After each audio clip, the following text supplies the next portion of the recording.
nessa primeira oficina do nosso 14º Encontro da Fé Reformada. Eu me chamo James Procópio de Carvalho, sou pastor da Igreja Presbiteriana Jardim Goiás, que é parceira, como já foi dito, da primeira igreja na organização do Encontro da Fé Reformada, e me deram então como incumbência tratar desse tema sobre uma comparação entre as posições milenistas. Mas antes de entrar diretamente no assunto, no mérito da oficina, eu gostaria de convidar a você que abra sua Bíblia, por favor, na primeira carta de Pedro,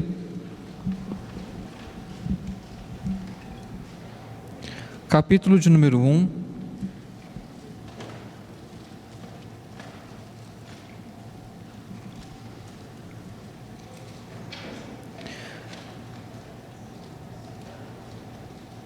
Verso 3, a perícope ele vai do verso 3 até o verso de número 12, mas eu gostaria de convidar que leiamos verso 3 até o verso de número 5. Primeira carta do apóstolo Pedro, para quem acabou de chegar, capítulo 1, verso 3 ao verso 5.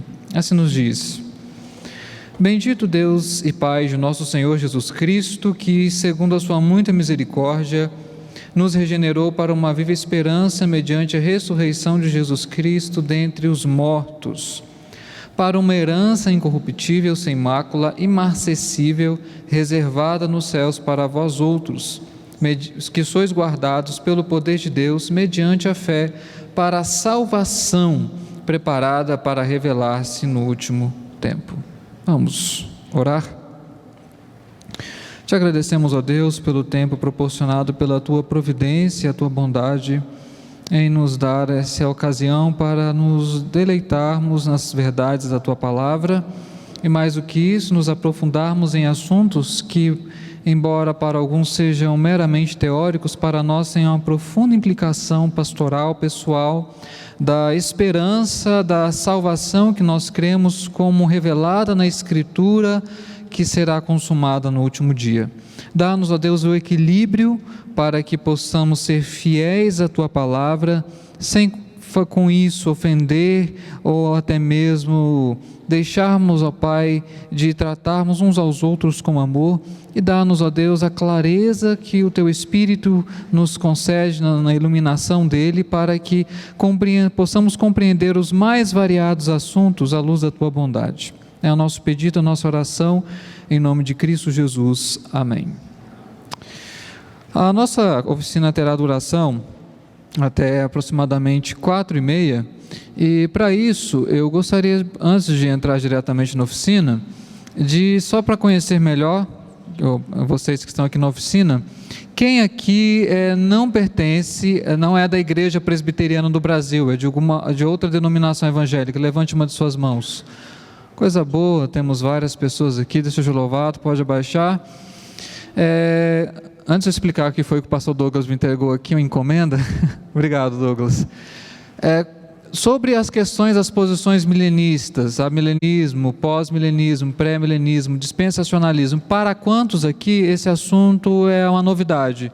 Não ouviram falar, ou se ouviram de forma muito breve, assim, só para eu entender, por favor, pode levantar sua mão? Nós temos lá atrás, aqui na frente, ok, então temos um público bastante diversificado. Bom, vamos combinar o seguinte, durante a nossa palestra, a nossa oficina.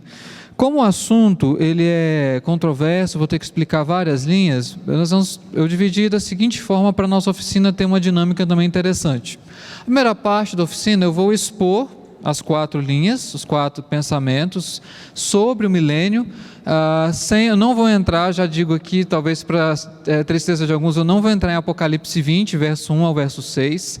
Esse é o tema da palestra de hoje à noite, então já está combinado, eu não vou entrar no texto. Ainda assim é possível tratar do assunto, então se você tem alguma dúvida nesse texto, eu vou pedir a você, venha hoje à noite, que o reverendo Leandro Lima vai tratar disso. Aqui a gente não vai ter nem tempo de aprofundar nesse texto. Então, a primeira parte eu vou expor. E aí, porque uma oficina é uma oportunidade de termos uma interação, A segunda parte, aproximadamente 25 minutos, talvez uma meia hora, eu vou deixar para perguntas e respostas, para nós termos essa interação. Como o assunto, talvez para alguns é novidade, ou para outros ainda tem aspectos não tão esclarecidos, a gente vai gastar um tempo para ter essa interação, para que a gente consiga aproveitar o máximo do nosso tempo aqui. 1h30 pode parecer muito tempo, mas ainda é pouco para a gente começar a tratar desse assunto. Todo mundo comigo? Podemos prosseguir? Ok. Eu vou usar aqui a projeção. Eu fiz algumas cópias, como eu não sabia o número de pessoas que viriam na oficina, eu fiz algumas cópias de um material escrito. Eu gostaria, Fabiano, já que você se voluntariou, quem não tenha muito acesso a e-mail, quer ter o material escrito, já levar, levante a mão. Eu tenho aproximadamente 20 cópias. Levante a mão que o Fabiano vai entregar para você. Aqueles que têm interesse no material e não vão ficar com o material escrito, eu vou pedir, quem que poderia me ajudar, Zander? Eu vou pedir para passar aqui uma lista, você vai colocar o seu e-mail de forma legível, tá? E aí eu vou mandar o material para todo mundo. Então, tem o material escrito. Eu só digo assim, o material escrito tem mais coisa do que o que nós vamos tratar aqui, então eu vou pedir, ainda que você tenha o material, vamos nos concentrar para otimizar o nosso tempo aqui na projeção, que eu creio que já será suficiente para a compreensão do assunto.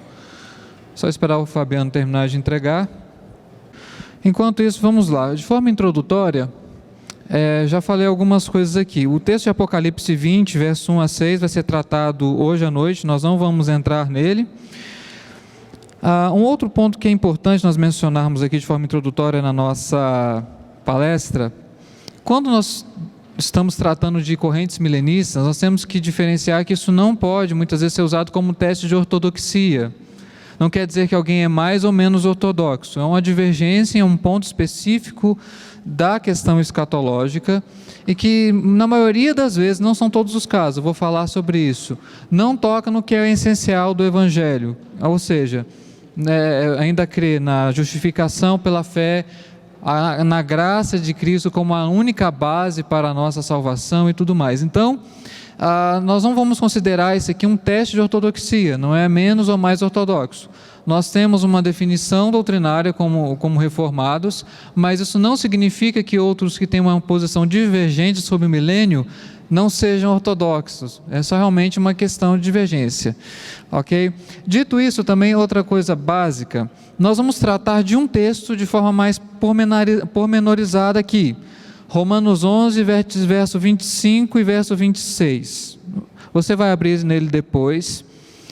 Nós vamos tratar dele como um exercício para explicar as diferentes interpretações a respeito desse texto. E nós acreditamos que todo o texto bíblico, profético, narrativo, poético, do Evangelho, todo o texto bíblico ele só tem um sentido único e verdadeiro. Nós tomamos isso como pressuposto. Embora existam várias interpretações, só há um sentido do texto. E é esse sentido que nós buscamos na interpretação, pedimos que o Espírito nos ilumine para que aquele sentido intentado pelo autor do texto, seja Paulo, Pedro, Tiago, o autor de Hebreus, seja qualquer outro autor, que esse texto seja claro para nós no sentido que ele foi intentado. Diante disso, para terminar nossa introdução, nós vamos falar de 4 linhas: o amilenismo, pós-milenismo, pré-milenismo histórico e pré-milenismo dispensacionalista. Existem outras linhas ou subdivisões? Várias. Se você pegar só o pré-milenismo, existem várias divisões dentro do mesmo pensamento. Mas não vamos ter tempo de expor tudo isso, então vamos fechar em 4 linhas gerais. Em cada uma dessas linhas você verá a indicação de um teórico, de um teólogo daquela linha, que está sendo usado aqui como referência. Existem pontos dentro da mesma linha de divergência, por exemplo. Não são todos os dispensacionalistas que acreditam que a grande tribulação e a apostasia só acontecerão após a segunda volta. Alguns defendem antes. Mas para não entrar nessas minúcias por causa do tempo, nós vamos tratar das 4 linhas de forma geral. Até aqui tudo bem? Vamos continuar? Nós vamos começar, obviamente, pelo amilenismo. Passando rapidamente pela essa introdução para explicar o gráfico. Ele vai passar. Isso. Nós acreditamos que a Escritura, ela tem um cordão dourado, ela tem temas centrais. A teologia bíblica reformada defende a aliança, o reino e o mediador como temas unificadores da Escritura, ou seja o Pentateuco, os livros históricos, poéticos. Embora você tenha vários tipos de literatura, várias narrativas, a Escritura, ela está, vamos dizer assim, emergida nesse tema, aliança, reino e mediador. Os amilenistas também defendem que há uma unidade entre Antigo e Novo Testamento. Embora você fale de uma antiga aliança e nova aliança, não se referem a duas alianças diferentes. É apenas um mesmo pacto, um mesmo vínculo que Deus estabeleceu com o homem, administrados em períodos diferentes. Então, uma prova bíblica, se você depois quiser se aprofundar, em Gênesis 9, quando Deus fala para Noé que ele vai estabelecer com ele a sua aliança, a palavra hebraica usada lá, ela seria melhor traduzida se fosse: eu confirmarei a minha aliança. Por quê? Deus já tinha feito a sua aliança com Adão, com Sete, e portanto o que ele estava fazendo com Noé não era uma nova aliança, mas apenas a confirmação de uma mesma aliança que ele tinha feito desde a criação. Então, nós defendemos que há uma unidade entre Antigo e Novo Testamento. Além disso, quando nós tratamos, vocês verão um exemplo disso mais particularmente amanhã. Já fazendo a propaganda aqui, eu já tive algumas aulas com o Dr. Leandro Lima sobre interpretação sobre Apocalipse. Vale a pena. Eu não vou entrar nisso aqui, mas ele vai fazer isso amanhã, é muito bom. Venha, se você está aqui em Goiânia, na Encontro da Fé Reformada, não perca a oficina de amanhã, é excelente sobre esse assunto. Eu sou aluno do Dr. Leandro Lima lá no Andrew Jumper. Então, nós acreditamos que os textos proféticos, apocalípticos, eles têm que ser interpretados de uma forma simbólica ou figurada. Como o Dr. Joel Bick fez hoje, se você estava atento, os 144 mil selados não são 144 mil pessoas literalmente falando, mas é um número que representa a totalidade da igreja. Por quê? Esses escritos proféticos e apocalípticos, eles são simbólicos. Quando você olha eles de forma simbólica, fica muito mais fácil compreender a sua mensagem. Nós vamos ver que isso vai ter profundo impacto no texto de Romanos 11, verso 25 e verso 26, se nós interpretamos com alguns efeitos, literalmente ou não. E a escatologia bíblica é a escatologia do já e do ainda não. Sendo assim, deixa eu explicar qual que é a perspectiva amilenista a respeito do milênio. Só esperar aqui passar.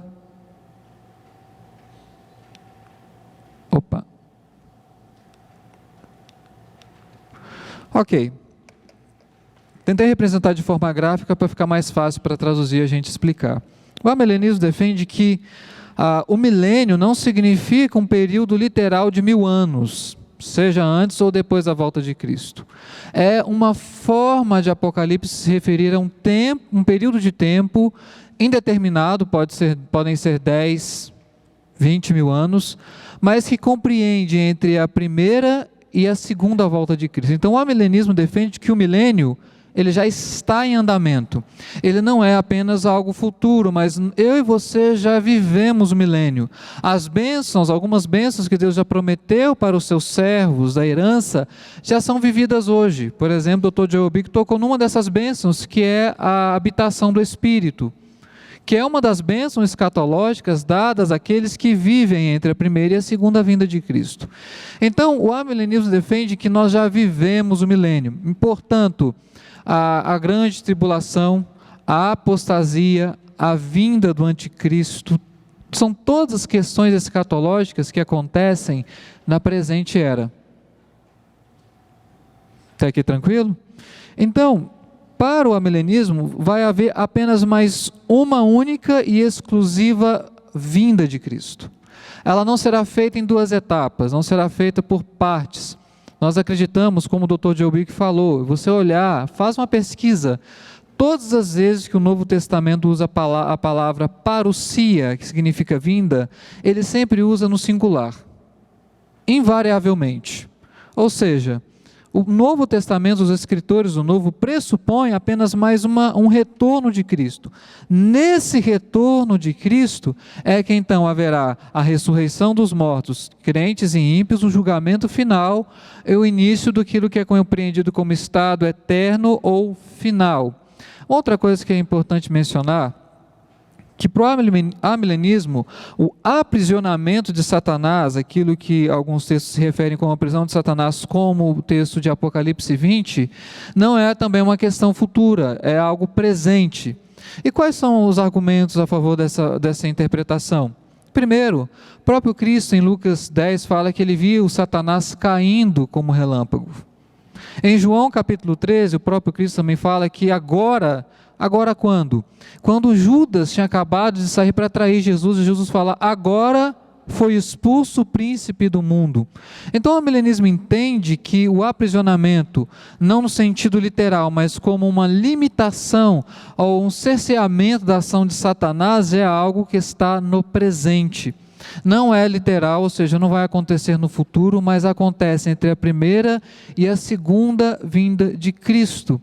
Aparentemente o gráfico pode ser muito simplista, mas para quem esteve atento às duas palestras do Dr. Joe Bick, torna-se claro que a esperança escatológica do Novo Testamento, ela é simples, mas ao mesmo tempo ela é profunda.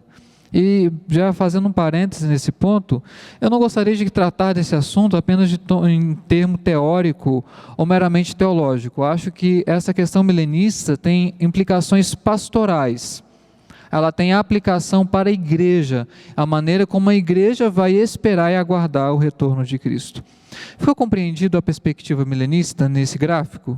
Nós vamos passar mais 3 gráficos, eu preciso a cada gráfico fazer essa pergunta para saber se está compreendido. Todo mundo comigo ainda? Compreendido? Então vamos para frente. Há uma segunda linha milenista conhecida como pós-milenismo. O representante é esse Boetner, ele tem um livro escrito The Millennium, escrito por ele, no material que será enviado no e-mail ou no material que você recebeu, na bibliografia no final tem o livro dele. Há semelhanças do amilenismo com o pós-milenismo. Primeira semelhança, o pós-milenismo, a semelhança de nós, acredita que haverá só mais uma vinda de Cristo. E ela acontecerá num ato só, não acontecerá em etapas. Essa é uma crença que nós compartilhamos com os pós-milenistas. Segunda semelhança, o milênio ocorre antes do retorno de Cristo. Então, por isso que o Richard Geffen, por exemplo, defende que deveria ter 2 grupos sobre esse assunto milenista, o pós-milenismo e o pré-milenismo, porque amilenistas e pós-milenistas acreditam no milênio como antes da vinda de Cristo, os pré-milenistas e os dispensacionalistas como depois da vinda de Cristo. Mas nós e os pós-milenistas nisso aqui nós concordamos, a vinda de Cristo ocorrerá após o milênio. Terceira semelhança, a interpretação simbólica de textos proféticos e apocalípticos. Os pós-milenistas também não interpretam todos os textos proféticos e apocalípticos de forma literal. Então, eles não endossam a interpretação literal dos 144 mil selados, nem mesmo a interpretação de um milênio literal após a segunda vinda de Cristo. Há utilizado também uma interpretação que leva em conta o gênero literário da Escritura. Quarta e última semelhança, há apenas um plano salvífico de Deus que compreende judeus e gregos e gentios. Nós vamos falar sobre isso em Romanos 11, 25 e 26, mas já antecipo que esse é um ponto que nós vamos ver em todas as linhas escatológicas. Então, deixa eu explicar aqui o gráfico pós-milenista. Ok. Segundo o pós-milenismo, nós estamos na era presente. Com o passar do tempo, a era presente será assimilada, absorvida pela era milenar, Então, com o avanço do Evangelho, as pessoas se tornarão mais cristianizadas. Com o passar do tempo, a infiltração do Evangelho fará com que a cultura, com que a economia, todos esses aspectos sociais alcancem índices, patamares satisfatórios, ou seja, o pós-milenismo acredita que com o passar do tempo haverá a instauração de uma era dourada, que para alguns é um milênio mais literal e outros não. Mas de forma geral o pós-milenismo defende que, embora esse período não seja apenas de 1000 anos, que haverá uma era futura, uma era dourada. Após essa era futura e dourada, haverá o retorno único e segundo de Cristo, a ressurreição geral, o grande julgamento e tudo mais. Aparentemente muito parecido, né? O amilenismo com o pós-milenismo. Só que nós também agora temos algumas diferenças, e essas diferenças são importantes de serem mencionadas. Primeira diferença: o pós-milenismo defende uma era dourada antes do retorno de Cristo. O amilenismo não compreende assim. Por quê? Textos que eu não vou tratar aqui, mas que serão tratados inclusive na conferência, como Mateus 24, que é o texto do reverendo Augusto, o Sermão Escatológico de Cristo. 2 Tessalonicenses capítulo 2, da grande apostasia. Os pós-milenistas acreditam que essas coisas já ficaram no passado, que não haverá mais grande tribulação e nem apostasia, e nós não concordamos com isso. Por quê? Porque se você for a Mateus capítulo 24, você pode dar uma olhada lá. Eu só vou entrar nisso aqui a respeito desse texto.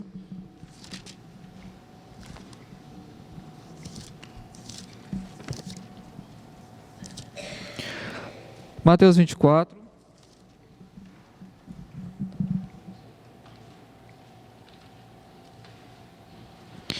Você vai notar que todo o texto, a partir então do verso 29, fala uma coisa muito importante sobre nós a respeito da tribulação. Logo em seguida, Mateus 24, verso 29. Daqueles dias, a tribulação daqueles dias, o sol escurecerá, a lua não dará sua claridade, as estrelas cairão do firmamento e os poderes do céu serão abalados. Então aparecerá no céu o sinal do Filho do Homem.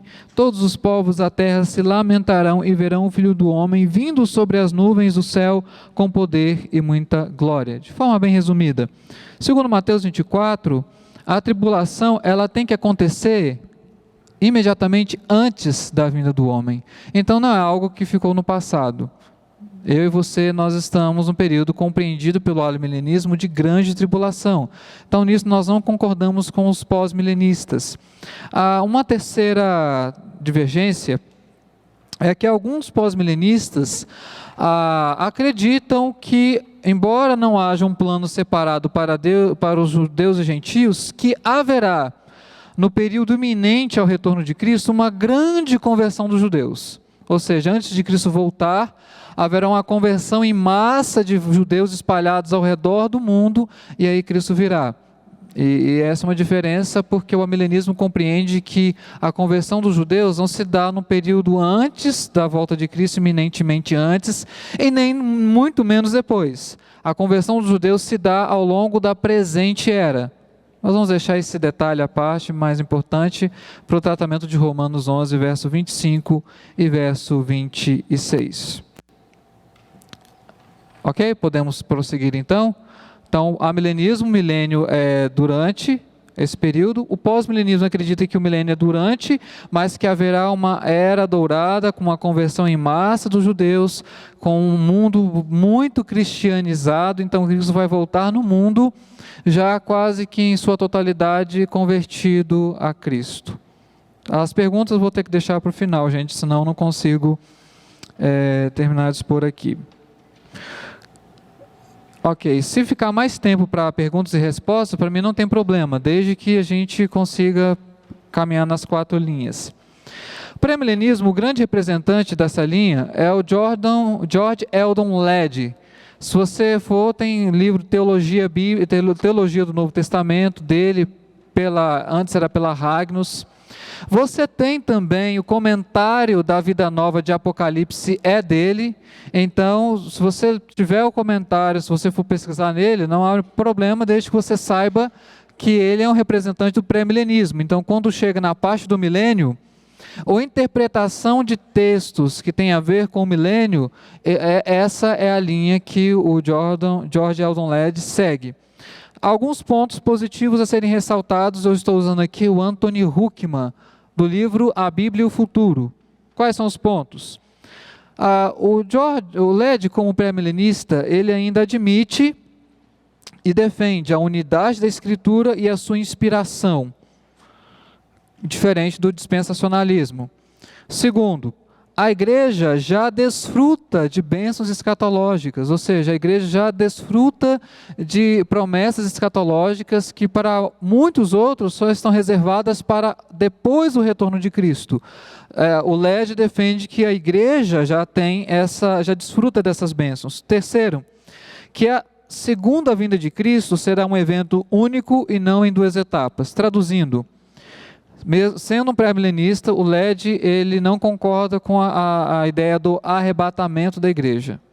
Para ele, Cristo voltará mais apenas uma vez, esse será o retorno de Cristo. Até aqui, estamos todos juntos? Então, vamos caminhar. Como é que o pré-milenismo defende a questão da... Ok. Deixa eu voltar aqui, porque...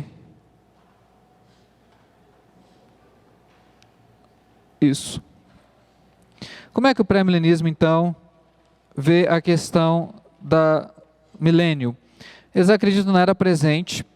Cristo volta na segunda vinda. Nessa segunda vinda, a destruição do anticristo, ou seja, no momento da vinda de Cristo. Eles acreditam que, o Ladd defende que no momento em que Cristo voltar, muitos judeus se converterão a Cristo no momento da sua segunda vinda, e que nesse momento, quando Cristo volta pela segunda vez, é instaurado o chamado reino milenar. Ou seja, ele entende que quando se trata do milênio, o milênio é literal, um período de 1000 anos em que Cristo estará reinando com os crentes aqui na igreja, aqui na terra. Deixa eu tentar detalhar isso. O Ladd acredita que Cristo vai ressuscitar os crentes, transformá-los e voltar com eles para a terra. Então, é essa a defesa do Ladd no pensamento milenista dele. Então, depois desse período, desse reinado milenar e esse aprisionamento literal de Satanás, é que então acontecerá a derrota final de Satanás, a ressurreição e julgamento dos ímpios. Então, nessa segunda vinda de Cristo, quem ressuscita são apenas os crentes e não os ímpios. Eles só vão ressurgir, segundo o pensamento de Ladd, lá no final de todas as coisas. Após a destruição de Satanás, a ressurreição, o julgamento dos ímpios, começa-se então o estado eterno. Esse é o esquema segundo o pré-milenismo histórico. Quais as nossas dificuldades com isso? Primeiro, nós não entendemos o reinado de Cristo de forma literal, milenar. O amilenismo defende que isso voltará mais uma única vez e consumará a sua obra. Um exemplo disso foi o texto exposto hoje pela manhã pelo reverendo Milton Rodrigues Jr. Quando 2 Pedro 3 fala que os elementos serão abrasados, ou soar da trombeta, e tudo o que o texto diz, ele está falando do retorno de Cristo. Ou seja, o apóstolo Pedro está defendendo que, quando Cristo voltar, acontecerá imediatamente a restauração de todas as coisas. Isso não será um passo posterior, ou seja, não será um momento depois da volta de Cristo, acontecerá num único e exclusivo momento. O Dr. J.L.B. já mencionou isso ontem, e ele deu várias provas de como Paulo, por exemplo, argumenta que a vinda de Cristo ela vai ser algo público, vai ser algo singular e definitivo. Não haverá um reinado milenar. Além disso, embora nós saibamos que os judeus e os gentios fazem parte da igreja, nós não podemos endossar a ideia de que os judeus terão uma nova oportunidade de conversão após o retorno de Cristo. O pré-milenismo defende isso. Depois que Cristo voltar pela segunda vez, será dado aos judeus mais uma oportunidade de conversão. Nós vamos ver que, à luz do argumento de Paulo em Romanos 9 a 11, vamos falar brevemente disso. Ele deixa claro que quem tem que se converter e ser o remanescente de Israel será agora. Aqueles que são endurecidos e são condenados, também agora. Não depois. Então, só para explicar, que esses são os pontos que nós temos com dificuldade em relação ao pré-milenismo. Outro ponto é que a falar que o crente ele vai ser ressuscitado, transformado para habitar numa terra em que haverá ainda a existência do pecado e de pessoas ímpias, faz sentido? À luz daquilo que o Dr. Jobic falou sobre Apocalipse 7, quem são aqueles que vêm da grande tribulação? São os que têm vestiduras brancas, ou seja, eles foram afastados do pecado. Então não faz sentido defender um retorno de Cristo, uma ressurreição, para o cristão voltar para a terra para reinar num período que aqui ainda vai conviver com o pecado. Realmente não faz sentido à luz daquilo que é a descrição, ainda que simbólica, de Apocalipse. Até aqui tudo bem? Os gráficos só vão aumentando os detalhes, tá? O milenismo mais simples, pós-milenismo mais alguma coisa, o pré-milenismo. E chegamos então, aqui a gente vai ter gastado de repente um pouquinho mais de tempo, no dispensacionalismo. Por quê? Em vários ramos, o evangelicalismo brasileiro é a linha predominante. É a forma de pensamento predominante a respeito do milênio. Principalmente depois do lançamento daquela série Deixados para Trás, o Tim LaHaye, que é baseado na ideia dispensacionalista. Então, nós vamos gastar um pouquinho mais de tempo, eu espero que você entenda por quê. Primeiramente, pontos positivos. Assim como nós, a maioria dos dispensacionalistas acreditam na inspiração da Escritura, ou seja, a Escritura é inspirada, ela é autoritativa, ela foi dada por Deus a homens santos que escreveram da parte dele. Segunda coisa que temos em comum, aqui eu vou fazer só uma observação, a fé em Cristo como meio de salvação. É uma coisa complicada ver esse elemento de forma mais contundente nos dispensacionalistas. Por quê? Alguns, embora defendam a fé em Cristo como único meio de salvação, quando se trata do reino milenar, aí a coisa parece mudar de figura. E eu vou explicar por quê. Melhor explicar no gráfico. Antes de chegar no gráfico, o dispensacionalismo, por isso tem esse nome, secciona a Escritura em 7, alguns 8 dispensações. Cada dispensação é um período em que Deus prova o homem quanto à sua obediência, à sua vontade. Ou seja, o dispensacionalismo acredita que a Bíblia está meio que segmentada. E eu coloquei em dispensações atomizadas, porque para muitos dispensacionalistas é exatamente isso. Uma dispensação não tem absolutamente nada a ver com a outra, anterior ou a subsequente. Cada dispensação é peculiar. A partir da década de 1960 e 70, houve aqui um dito aperfeiçoamento do dispensacionalismo chamado dispensacionalismo progressista, que tenta de alguma forma minimizar essa segmentação da Escritura, mas ainda assim, segundo por exemplo o Gerhard van Groningen, eles não conseguem manter a unidade da Escritura como um todo, dividindo em dispensações. Só uma recomendação, eu conferi na biblioteca, tem um exemplar do livro Cristo dos Pactos. Se você não comprou, vale cada centavo. Vá no capítulo em que no livro ele vai discutir se o que divide a Bíblia é a dispensação ou a aliança. Olha, o capítulo vale o livro. O livro em si todo é muito bom, mas eu recomendo muito esse capítulo. Por quê? O Palmer Robertson vai argumentar de forma persuasiva que a Escritura não é dividida em dispensações. E lá fica muito mais claro isso. Além disso, o dispensacionalismo ensina um propósito de salvação para Israel e outro para a igreja, ou seja, a igreja ela entra dentro do plano entra no plano de salvação de Deus como um parêntese, como aspas. Não era parte integrante do propósito salvador de Deus a igreja, mas como os judeus rejeitaram, então Deus anexou a igreja no seu plano de salvação, meio que interrompendo o seu plano para estabelecê-lo de forma perfeita para os judeus após a segunda vinda dele. Para caminharmos, não demorarmos muito aqui, além disso, como o pré-milenismo, crença na possibilidade de conversão após a segunda vinda.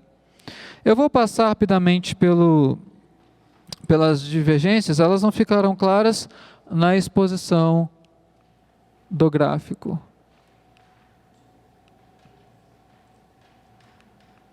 Ok. Eu tive que aumentar o gráfico porque era coisa demais aí. O que é que o pré-milenismo defende? Que, primeiro, haverá um arrebatamento. O arrebatamento será secreto da igreja. A igreja será tomada, os crentes, de forma secreta, silenciosa. Bom, eu não preciso falar muito sobre isso. O Dr. Joel Bick já fez de forma bem convincente hoje pela manhã. Acredito que após esse arrebatamento será instaurado o período chamado Bodas do Cordeiro. Os crentes no céu festejarão as bodas do Cordeiro, e aqui durante esse período curto de 7 anos acontecerão várias coisas. A tribulação de Daniel 9:29, 9:27, o anticristo vai aparecer durante esses 7 anos, os ímpios serão julgados no mundo, os 144 mil judeus serão selados, eles entendem 144 mil como um número literal, ou seja, esses judeus se converterão ao Evangelho, a Cristo, e então eles vão pregar as boas novas durante esse período. Nesse ponto dos judeus, os dispensacionalistas, alguns, eles têm uma divergência. Eu quero pontuar isso porque na televisão às vezes você acha. Alguns dispensacionalistas defendem que o evangelho que vai converter os judeus no período dos 7 anos não é o evangelho da igreja. Não é o evangelho que é pregado hoje, será um outro evangelho. Bom, Paulo já responde isso em Gálatas 1. Se alguém anuncia outro evangelho, é anátema. Então, não são todos os dispensacionalistas que defendem, mas há quem defenda isso também. 5. Esse remanescente, já falei, evangeliza, os judeus evangelizam nesse período de 7 anos. Alguns gentios se convertem, e então acontece a batalha do Armagedon, que eles acreditam que é literal, ou seja, os exércitos do mundo se reunirão no vale do Armagedon para guerrear. É claro que não dá para entender que isso seja literal. Como é que todos os exércitos do mundo vão guerrear num vale em escala mundial? Não tem como fazer isso. Após esse período de 7 anos, então, tem a segunda vinda de Cristo. Cristo e a igreja que foi arrebatada desce do céu. Nesse momento, há uma outra ressurreição dos santos. Primeiro, dos que foram mortos no período de 7 anos e dos santos do Antigo Testamento. Então, só explicar, para o dispensacionalismo, os santos do Antigo Testamento só ressurgirão muito depois desse período de 7 anos. Eles são ressurretos e vão para o céu. A igreja fica aqui. Nesse período, então, é instaurado o milênio. Satanás é preso ao julgamento dos gentios. Então, há uma instauração, restauração de um estado físico, político, terreno mesmo de Israel. Cristo vai se assentar no trono de Jerusalém. E haverá um quarto elemento. Eu deixei aqui em negrito, vermelho, e com interrogação, porque há uma defesa de alguns dispensacionalistas que, quando Cristo está a instaurar o seu reino terreno, haverá uma restauração do templo. E com a restauração do templo, alguns dispensacionalistas, há quem diga que o Dwight Pentecost, um autor dispensacionalista, defende que voltará a acontecer os sacrifícios. Que eles não terão função expiatória, mas serão funções memoriais. Bom, basta ler a carta aos Hebreus, se tornará claro que os sacrifícios, eles cumpriram seu propósito com a vinda de Cristo. E Hebreus 10, salvo engano, verso 10 ou verso 12, acho que é bom a gente entender, ler esse texto. Ainda isso fica mais evidente.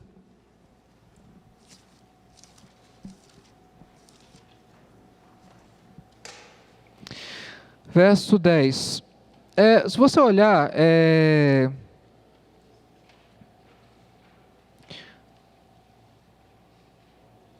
verso 4, ele já faz uma afirmação que ele vai explicar melhor no verso 10. Hebreus 10, verso 4. Porque é impossível que o sangue de touros e de bodes remova pecados. Do verso 5 até o verso 9, ele vai usar o Salmo 40 como argumento para demonstrar que os sacrifícios do Antigo Testamento, eles eram provisórios, eles não eram permanentes, ou seja, eles tinham uma função para que era apontar Cristo.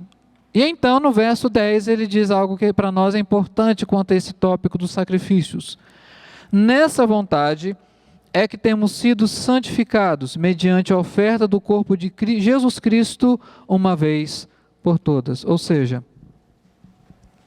aconteceu um último e final, definitivo, suficiente sacrifício expiatório de Jesus. Após o dele, não há necessidade mais de sacrifícios, porque aquele sacrifício que ele fez na cruz já é suficiente para nós. Depois disso, então, de todo esse programa, vem o juízo final e o estabelecimento do estado eterno. Quais são as nossas divergências com relação ao dispensacionalismo? Várias.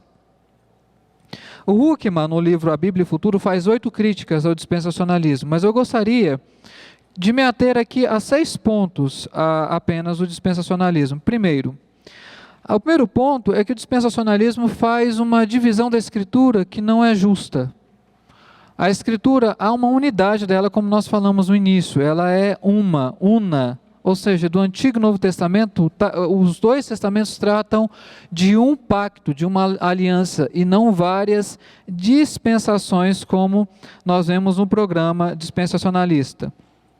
A segunda observação que nós temos que fazer a respeito do ensino dispensacionalista é que essa questão que faz entre propósito para Israel e um propósito para a igreja não faz justiça. Por quê? Porque o Novo Testamento compreende a igreja como o verdadeiro Israel de Deus. Só um versículo para provar esse ponto. Eu gostaria que você abrisse em 1 Pedro, primeira carta de Pedro, capítulo 2, verso de número 9. E eu gostaria de convidar então para nós lermos todos juntos esse texto.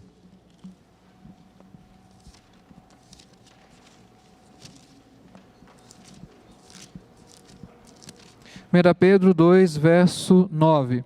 Ele está falando dos cristãos da Bitínia, do Ponto, da Galácia, da Frígia. O que ele diz desses? Verso 9, vamos ler todos juntos?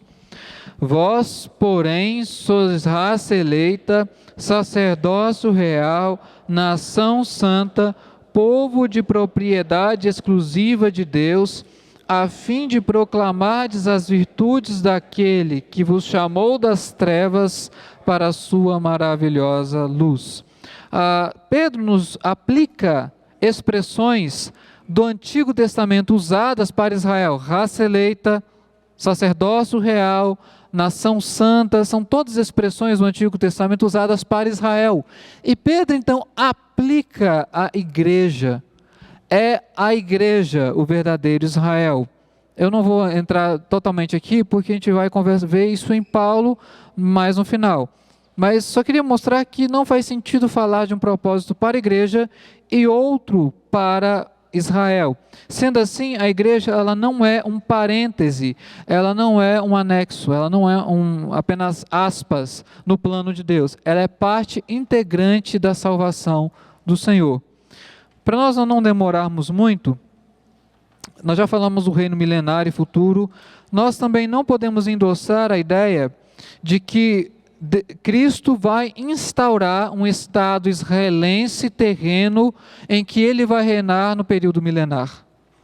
Não há um propósito separado, especial, exclusivo para os judeus na escatologia.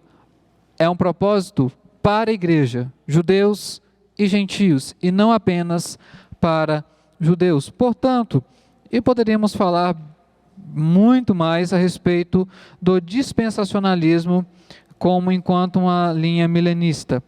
Mas eu gostaria então de concluir aqui, de amarrar, dizendo o seguinte, só mostrar para vocês um gráfico a respeito das várias linhas. O primeiro lá é o amilenismo, pós-pré-milenismo e o dispensacionalismo.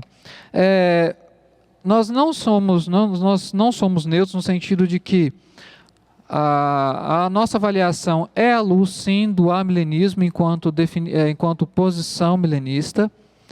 Há aspectos positivos a serem ressaltados em todas essas linhas milenistas, mas temos que ser honestos em afirmar, sem qualquer receio, de que com certeza o amilenismo é o que mais está em consonância, em concordância, em conformação com a Escritura, com a esperança escatológica dos autores bíblicos da igreja primitiva e que deve ser a nossa esperança escatológica. Embora nós reconheçamos semelhanças à posição amilenista com as demais, ainda assim temos que afirmar que nós tomamos como pressuposto aqui, como ponto de referência dessa oficina, que o amilenismo é o que representa melhor a revelação bíblica quanto ao milênio. Até aqui tudo bem? Vamos gastar agora um tempinho. Eu queria fazer um exercício com vocês para mostrar como é possível 4 linhas diferentes argumentar a respeito de um mesmo texto. Agora vamos sim para Romanos 11, verso 25 e verso 26.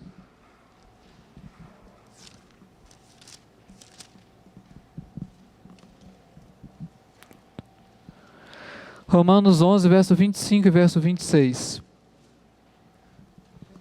Eu teria como pegar um copo com água para mim?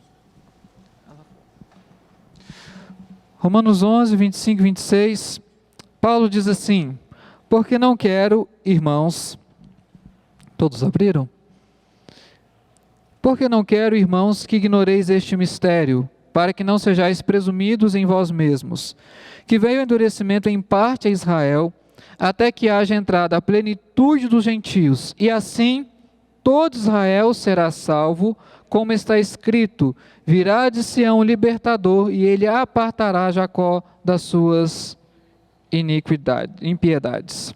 Como é que se entende esse texto? Há 4 maneiras de se entender. Eu vou falar das 3 primeiras, pós, pré-milenismo e dispensacionalista, e depois explicar o texto à luz do próprio contexto de Paulo e outras referências. O pós-milenismo acredita que quando Paulo diz que assim todo Israel será salvo, ele está fazendo referência à conversão em massa dos judeus antes da volta de Cristo. O pré-milenismo entende que essa restauração, esse todo Israel ser salvo, é a conversão dos judeus após a segunda vinda de Cristo no reinado milenar. Os dispensacionalistas já interpretam esse Israel ser salvo como uma referência ao Estado. Muito obrigado.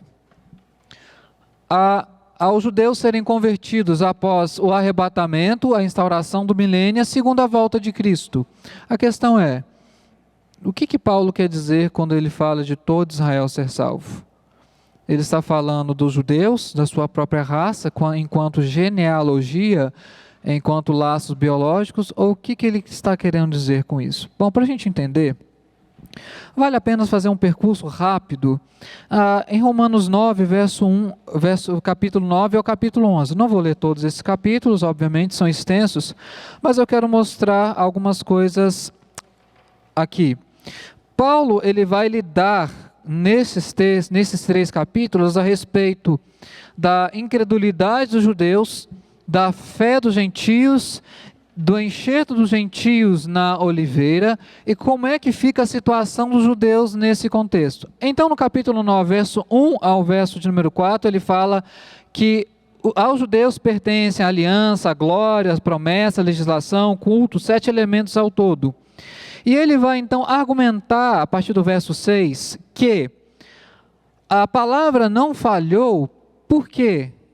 Verso de número 7, nem por serem descendentes de Abraão são todos seus filhos, mas em Isaque será chamada a tua descendência. Verso 7, verso 8, isto é, estes filhos de Deus não são propriamente os da carne, mas devem ser considerados como descendência os filhos da promessa. Então o primeiro argumento de Paulo para a inclusão dos gentios é que nem todo judeu era israelita de fato. Porque o verdadeiro filho de Abraão é o filho pela fé. Só que então Paulo vai continuar o seu argumento. A injustiça da parte de Deus, ele pergunta isso no verso de número 14. Ele responde, de jeito nenhum. Por quê? Ele vai abrir mão, vai lançar mão de 2 atributos de Deus. Verso 9 ao verso verso 14 ao verso 18, ele vai falar da misericórdia de Deus. Deus tem misericórdia de quem Ele quer. Se Ele não quis ter misericórdia de descendentes biológicos de Abraão, Ele não é injusto. Pelo contrário, Ele é justo e bom. A partir do verso 19, Paulo vai lançar mão de um segundo atributo de Deus, a soberania. Ele faz alguns para a honra e para a glória, e outros para a desonra e para a ira. E ele faz isso porque é soberano. Então, ele preparou alguns judeus para a desonra e ira, e alguns gentios para a glória e para a honra, porque ele é soberano. E aí, então, no capítulo de número 10, já caminhando um pouco mais para frente, ele vai mostrar que a rejeição de Israel, ela não é final. Por quê? Embora, verso capítulo 10, ele vai falar bem, argumentar bastante, dizendo que os judeus eles são condenáveis porque eles não creram em Cristo, a pedra de tropeço. Então eles são justamente condenados porque eles não entenderam o fim da lei. E o fim da lei é Cristo. Mas então, a partir do capítulo 11, Paulo vai lidar com o último dilema que ele tem que lidar aqui. Mas será então que os judeus não serão salvos? Então todos eles agora estão condenados, já que os gentios estão sendo salvos? Ele vai tratar disso no capítulo 11, vai mostrar que o endurecimento dos judeus, ele não é final. Por quê? Aí ao longo do capítulo 11, Paulo vai abrir mão da ideia do remanescente. Ele cita no verso 2 o caso de Elias, que no período dele existiam 7.000 pessoas que não tinham se dobrado a Baal, dizendo, como no tempo de Elias havia um remanescente, ainda hoje há um remanescente entre os judeus, porque Deus não desprezou definitivamente o seu povo. Ou seja, há ainda salvação para os judeus, mas não é pelas obras, como ele diz o verso 6, é pela graça. Eles não são salvos porque são obedientes à lei, porque não são. Eles são zelosos, não têm conhecimento, mas quebram também a lei de Deus. Mas Deus ainda assim traz um remanescente. Então, dentro desse contexto, é que Paulo insere o verso 25 e o verso 26. Ou seja, Paulo não está falando de um reino milenar, ele não está falando de uma era futura, ele está falando da operação de Deus, de salvação dos gentios, do endurecimento dos judeus, da salvação dos judeus e da condenação dos gentios na era presente. Segunda observação, em momento algum, Paulo diz que há uma condição especial para os judeus. Onde que ele diz isso? Especialmente, capítulo 10, deixa eu ver, agora fugiu, era para estar no capítulo 10, verso 12? Isso, muito obrigado. Capítulo 10, verso 12. Pois não há distinção entre judeu e grego, uma vez que o mesmo é o Senhor de todos, rico para com todos os que o invocam. Terceira e última observação, será que Paulo usa a palavra Israel sempre com referência à nação judaica? Ou ele usa de uma outra forma? Vá lá em Gálatas 6, verso 16, por favor. Carta de Paulo aos Gálatas, capítulo 6, verso de número 16.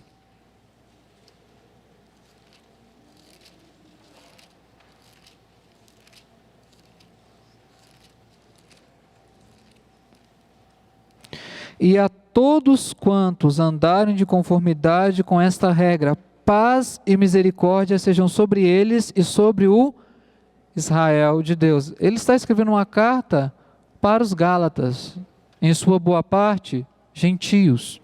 E Paulo considera os Gálatas gentios, convertidos a Cristo, o Israel de Deus. Mas alguns talvez podem argumentar, mas Paulo fala, e quando a plenitude dos gentios, será que Paulo também entende plenitude só como algo futuro ou como algo presente? Só para fechar então, Gálatas 4, verso 4. E aqui eu quero encerrar, já para caminhar para a conclusão, para nós passarmos para perguntas e respostas. Gálatas 4, verso 4. Vindo, porém, a plenitude do tempo, Deus enviou seu Filho, nascido de mulher, nascido sob a lei. Então, para Paulo, plenitude não é algo para o futuro, mas agora é a plenitude do tempo. Então, quando Paulo fala em Romanos 11, verso 25 e verso 26, sobre a plenitude dos gentios, ele não está falando que os judeus só se converterão após a plenitude dos gentios. Ele está dizendo, já agora, Deus tem gradativamente feito com que o número daqueles que têm que ser salvos seja completo.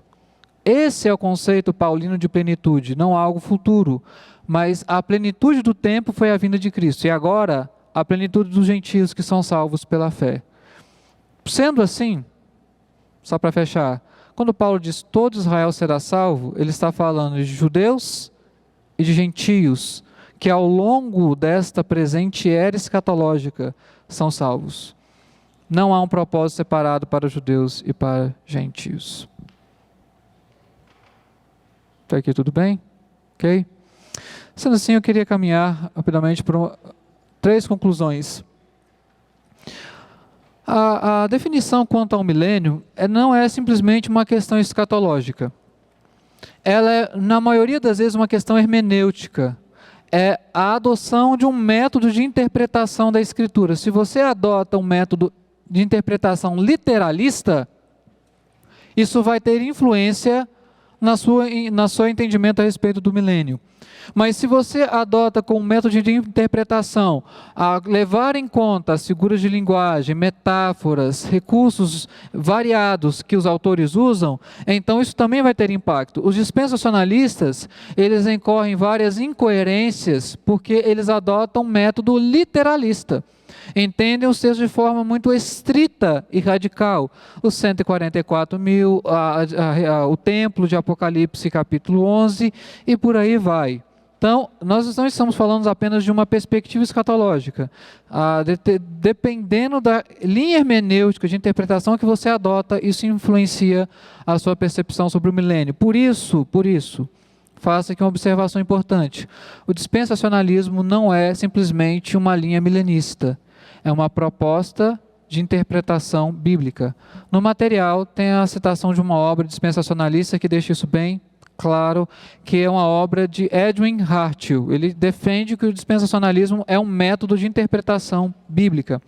Segunda observação, já falei, apesar de controvertido o assunto, não deixamos de acreditar que a proposta milenista é a que mais se conforma com a Escritura. E eu queria aqui recomendar a você a leitura dos símbolos de fé, Confissão de Fé de Westminster, Catecismo Maior e Breve Catecismo de Westminster. Você verá lá que, embora não tenha lá o termo amilenista, mas os conceitos, o entendimento dos reformadores, da Assembleia de Westminster, era sim amilenista. Então isso está exposto nos símbolos de fé, que inclusive são adotados pela Igreja Presbiteriana do Brasil. Se você quiser referência dos artigos ou das perguntas dos catecismos, depois me procura, depois da oficina que eu passo para você. Por último, a questão do milênio, como eu falei, não pode ser em muitos casos usado como teste de ortodoxia. Mas eu aqui eu abro um parêntese. A não ser que se comprometa o que é essencial ao Evangelho. Por exemplo, se há alguma afirmação dispensacionalista no sentido de que o Evangelho pregado aos judeus é outro Evangelho, que não o que é pregado hoje, o Evangelho de Cristo, segundo Paulo diz em Romanos 1, verso 16. Se há alguma defesa de que os sacrifícios retornarão, eles voltarão a acontecer, eu creio que estamos falando de evangelhos distintos. E só há um evangelho de Cristo, não dois.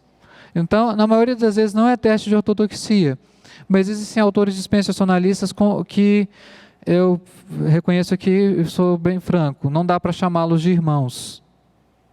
E, infelizmente, talvez alguns deles só descobrirão que estão errados da pior forma possível. Então, na maioria das vezes, não é teste de ortodoxia, mas se há uma negação do que é o Evangelho de Cristo, conforme a Escritura expõe, eu realmente não posso endossar tal definição.